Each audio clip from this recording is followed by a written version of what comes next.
যেদিন থেমে যাব সেদিন শেষ হয়ে যাব, সেদিন থামতে চাই না। টলিউডে ব্যান্ড কালচার সংস্কৃতি নিয়ে চলমান বিতর্কে নতুন মাত্রা যোগ করেছেন অভিনেতা দেব।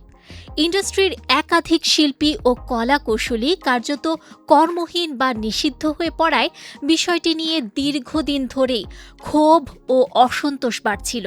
এর মধ্যেই অভিনেতা রাহুল বন্দ্যোপাধ্যায়ের আকস্মিক প্রয়াণ এই জ্বলন্ত ইস্যুটিকে নতুন করে আলোচনার কেন্দ্রবিন্দুতে নিয়ে এসেছে।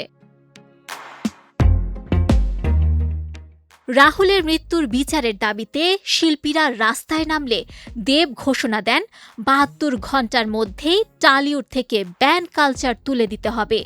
তার মতে দীর্ঘদিন ধরে নিষিদ্ধ হয়ে থাকা শিল্পীদের দ্রুত কাজে ফিরিয়ে আনাটা অত্যন্ত জরুরি। এই ঘোষণার পর তিনি সামাজিক মাধ্যমে প্রসেনজিৎ চট্টোপাধ্যায়কে ট্যাগ করে ৭২ ঘণ্টা লিখে একটি পোস্ট করেন। নির্ধারিত সময়সীমা পেরোতেই দেব জানান, অভিনেতা পরিচালক অনির্বাণ ভট্টাচার্য আবার কাজে ফিরছেন। তিনি আরও জানান, আসন্ন পূজায় মুক্তিপ্রাপ্ত তার ও শুভশ্রীর নতুন সিনেমায় অনির্বাণকে দেখা যাবে।